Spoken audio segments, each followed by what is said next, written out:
Hello and welcome to another episode of Sandy Killer Projects. In this episode, we're going to be showing off our brand new 1991 Honda Acty with all of its features. There really aren't too many, but we're going to talk about the truck a little bit and show you what it looks like on the interior and the exterior, because it is interesting to see how these things come from Japan and what you're going to end up getting if you end up buying one, especially one this old. This one in particular is 35 years old in 2026.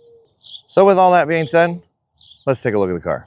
So let's take a look inside the Honda Acty and see exactly what we got going on. Let's jump in the driver's side. All right, so as you can see, this is not the driver's side. This is actually the passenger side. This is a right-hand drive truck, which means that the driver's side is on that side and the passenger side is on the left side of the car, where most Americans get into their vehicles.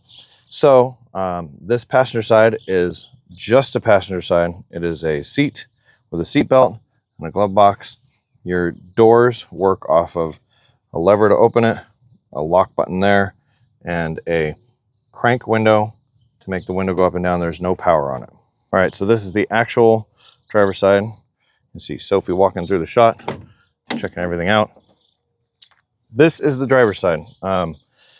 Okay, this is a manual stick shift, which means it requires you to shift through the gears to be able to drive the vehicle. It has 3 pedals because there's a clutch on the left side. Okay, with a right-hand drive car, everything is on the exact opposite side, but still functions exactly the same. So when you use the stick shift, notice the one is far left, which means you push away and up, and then you're shifting into gear, and then straight back down for 2, and then over in the middle for 3, just like you would on a regular transmission. The transmission has not changed or changed position. You're literally just operating it on the other side. So when you come over to the pedals are in the exact same position. You have gas, brake, and clutch. The clutch is on the left side, which is exactly where it would be if it were on the left side of the car. You're just sitting on the right side of the car while engaging it. So the other thing that's funny too is the turn signals are right here on the right side, which normally they would be on the left, and your windshield wipers are on the other side. So as you can see from this, it is 39,000 kilometers, which is approximately about 20,000 miles on it. This is a 35-year-old car, and it's got 20,000 miles on it, which means it isn't heavily driven, and it probably won't be heavily driven here either. Also, as you can see, the speedometer is read in kilometers per hour. So it's the simplest way to just say the numbers of what it's going to be is about half or double.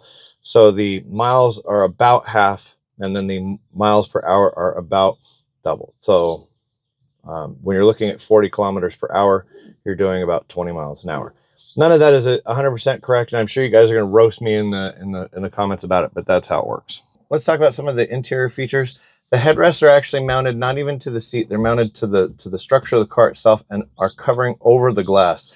It's a weird step to do it, but this is all very, very cheap, made to be inexpensive. The seat itself can actually slide forward, but us Americans were too big, so we have to shove it all the way back to even be able to drive it. I barely even fit in this car as is trying to drive it.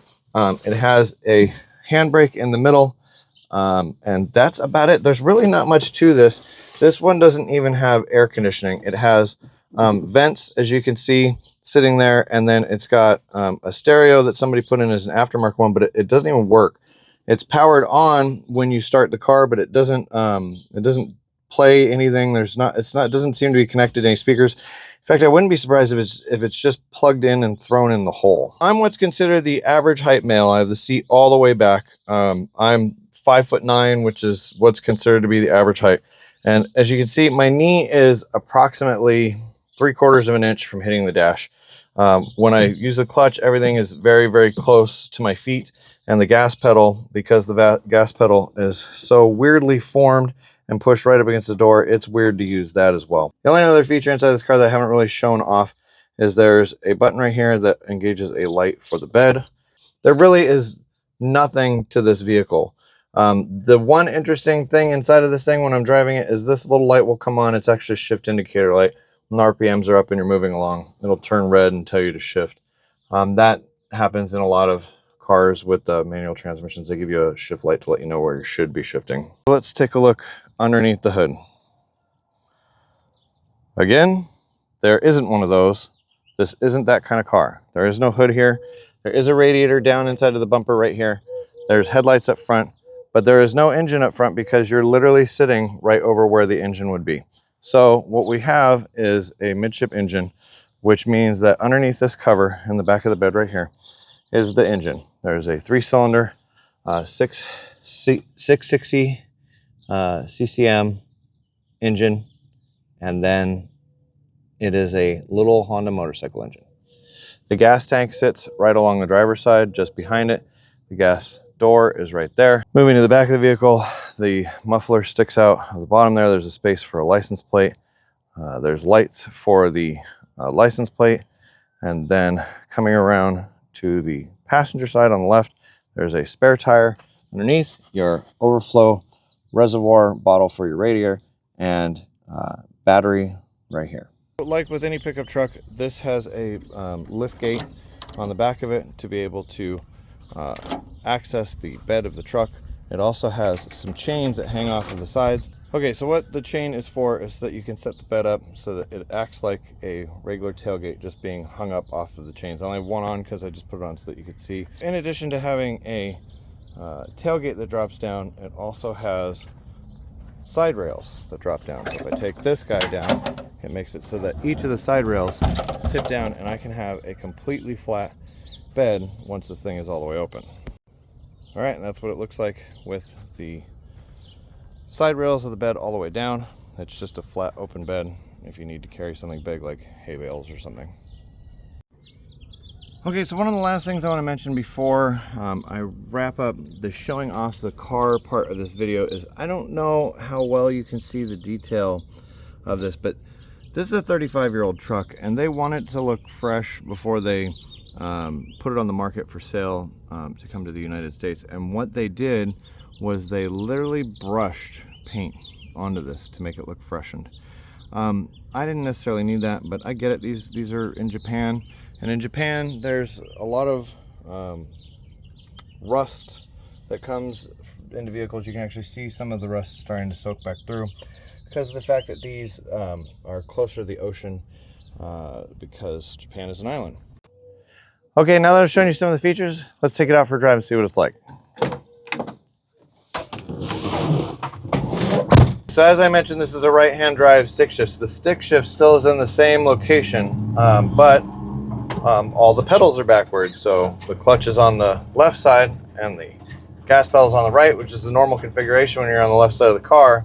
But it's all in a backwards position because you're sitting on the right side of the car. So I want to shift to the next gear, I clutch and go up, and then I'm back to driving. My property isn't the most flat property, but it is a little bit off-roading, and this is a four-wheel drive vehicle, so it's getting a little bumpy here and there, but this thing takes it because it automatically shifts into four-wheel drive. It's basically like shift on the fly four-wheel drive, and it's not really hard to drive this thing around, but it is interesting to have this little bouncy car that you're riding over the top of the wheels going along.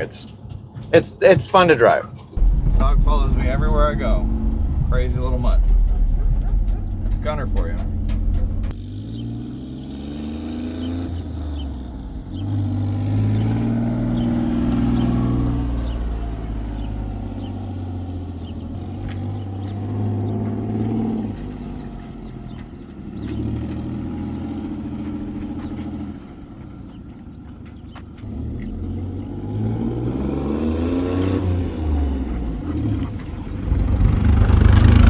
All right, so that's going to do it for this episode of Standard Killer Projects. Hope you liked all of what this car is and what it can do.